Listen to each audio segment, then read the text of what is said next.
Hello guys, welcome to my channel Aditi Khatri psychology classes. Guys, हमने class 11 psychology NCERT book complete कर ली है। I hope आपने वो सभी वीडियोस देखी होंगी, आपको अच्छे से क्लियर हो गया होगा। आज हम इन्हीं चैप्टर 1 to 9 में से ही ऑब्जेक्टिव टाइप क्वेश्चन को डिस्कस करेंगे, जो आपके एग्जाम में भी आपको हेल्प करेंगे।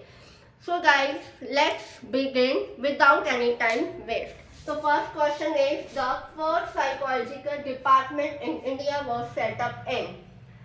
हमने चैप्टर 1 में development of psychology in India में ये चीज़ें पढ़ी थी, डिस्कस किया था। आई होप वो आपने वीडियो भी देखी होगी, आपको समझ में भी आया होगा कि हमारी फर्स्ट साइकोलॉजी का डिपार्टमेंट का इंडिया में कब सेटअप हुआ था। 1916 में हमारी इंडिया के अंदर साइकोलॉजी का डिपार्टमेंट का सेटअप हुआ था। Clear. Second question, answer C. Second question, naturalistic observation can be conducted in. Naturalistic observation पढ़ा था। Naturalistic observation can be conducted कहाँ पे कंडक्टेड हो सकती है? हॉस्पिटल, होम्स, स्कूल या ऑल ऑफ दिस। तो option is correct D. Schools में भी होती है, होम्स में भी कर सकते हैं और हम हॉस्पिटल में भी कर सकते हैं। Clear. Third question is the most important, पियाजे थ्योरी। बहुत ज्यादा इम्पॉर्टेंट है और आगे भी रहने वाली है। पियाजे called the period of infancy as the dash. पियाजे ने इन्फेंसी पीरियड को क्या बोला है? Formal stage, pre operational stage, concrete operational stage या sensory motor stage.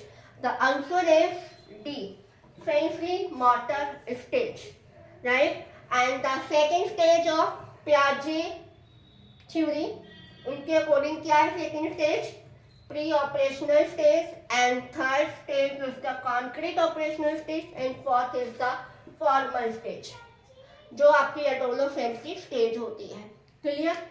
And the fourth question is, two eyes are separated from each other horizontally as the distance of about.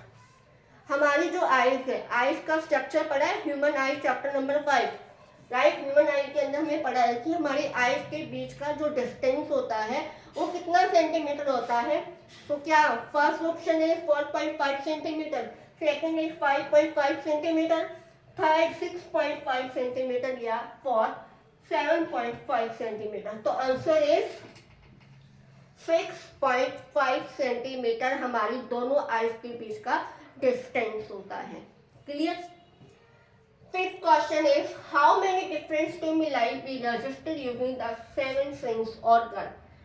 हमारी जो stimuli, हम जो भी स्टिमुलाई को perceive करते हैं, तो हम हमारे अंदर जो भी सेवन सेंसेस ऑर्गन यूज होती है, कितनी डिफरेंट स्टिमुलाई होती है? 10, 11, 14 एंड 9। कितने होते हैं? 10। ठीक है, आंसर इज करेक्ट, 10 होता है। Question number 6, the phenomenon of responding similar to similar stimuli is known as. जो हम रिस्पॉन्ड करते हैं, कोई भी सिमिलर हमारे पास स्टिमुलाई हो चाहे साउंड हो, सेम टू सेम आ जाए फिर भी हम रिस्पॉन्स करते हैं, उसको क्या बोलते हैं? डिस्क्रिमिनेशन, जनरलाइजेशन, स्पॉन्टेनियस रिकवरी या generic process. The correct answer is generalization. Dog का एक्सपेरिमेंट पढ़ा है classical conditioning chapter number 6 learning वाले चैप्टर में। क्या है? डॉग को साउंड के साथ लर्निंग करवाई जाती है, एक बेल बजाई जाती है, राइट। बेल के साथ क्या है? फूड दिया जाता है, राइट। जब उसको फूड देना बंद कर देते हैं फिर भी बेल बजाई जाती है, उसके साथ में कोई और बेल बजा दिया जाए फिर भी डॉग क्या करेगा? रिस्पॉन्स करेगा। तो क्या उसको क्या बोलते हैं? जनरलाइजेशन। क्लियर। ये छोटे छोटे मार्क्स के क्वेश्चन है ना, 1 मार्क्स के, आपके 18 मार्क्स के क्वेश्चन आते हैं। ओके, 18 मार्क्स के क्वेश्चन आते हैं आपके एमसीक्यू में। ठीक है। क्वेश्चन नंबर 7, मेमोरी एज पर Bartlett is which process. Bartlett ने मेमोरी को क्या बोला है? इस प्रोसेस को किसने?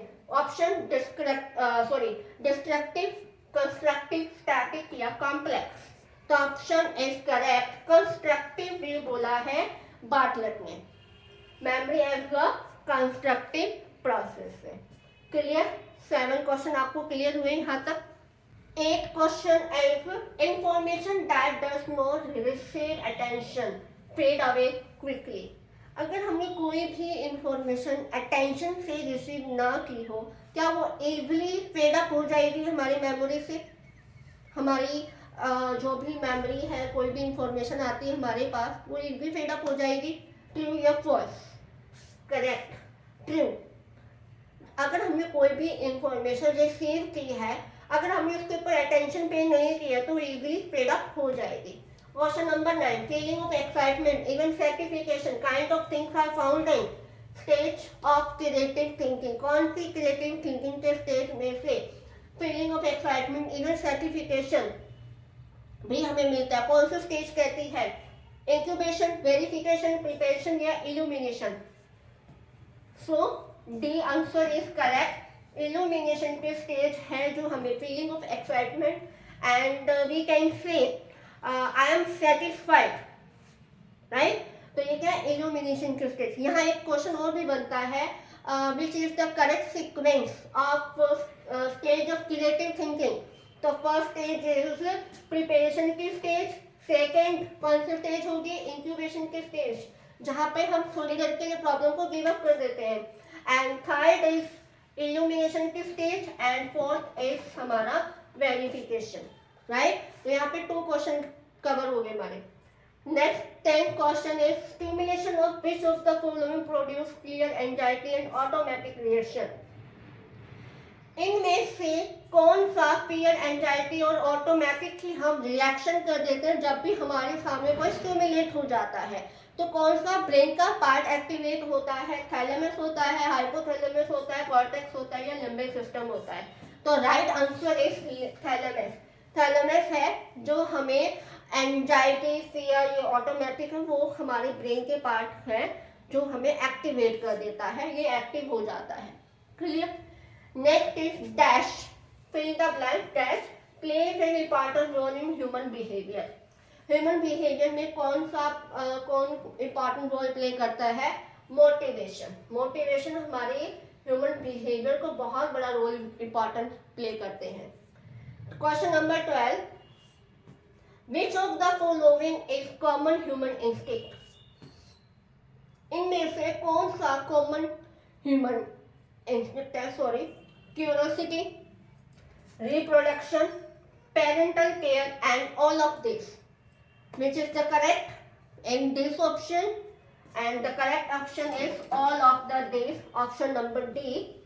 क्यूरियोसिटी भी हम सब में होती है भाई, जानने का क्यूरियोसिटी है कैसे होगा ये, किस तरीके का, जैसे कि स्मार्टफोन आते हैं, क्या क्यूरियोसिटी रहती है ना हमें जानने की कि क्या क्या न्यू न्यू फीचर ऐड हुए हैं। नेक्स्ट इज रिप्रोडक्शन, ठीक है, पेरेंटल केयर सबको पता है। तो ये क्या है? हमारे कॉमन ह्यूमन इंस्टिंक्ट होते हैं, इंस्टिंक्ट हमारे इनबॉर्न होते हैं, ठीक है, नॉट लर्न्ड।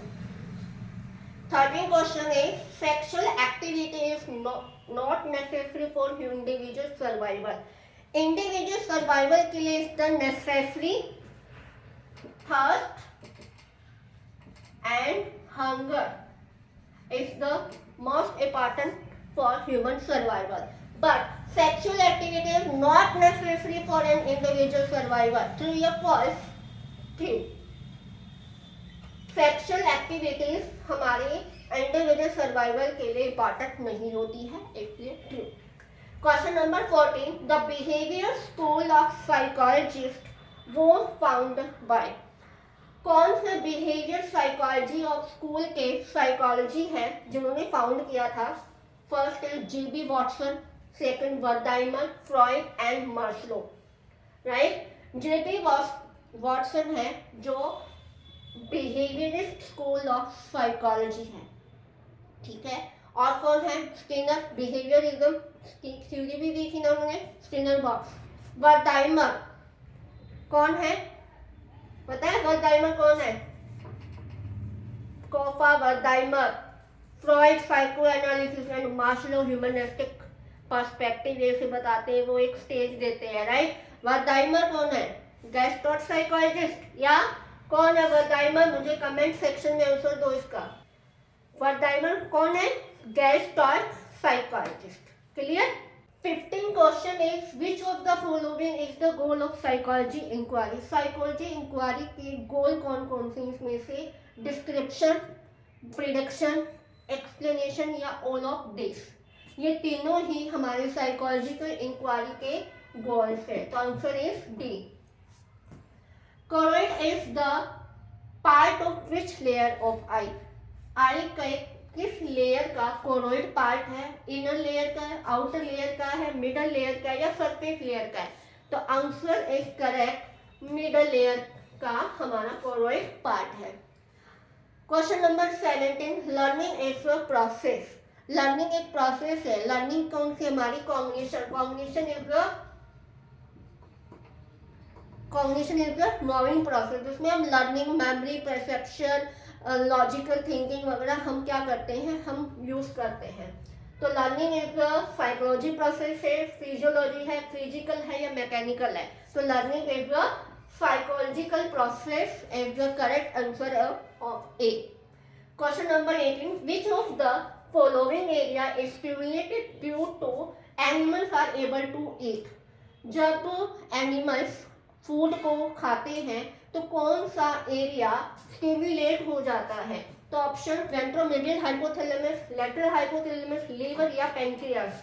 तो हमारा लेटरल हाइपोथैलेमस स्टिमुलेट हो जाता है जब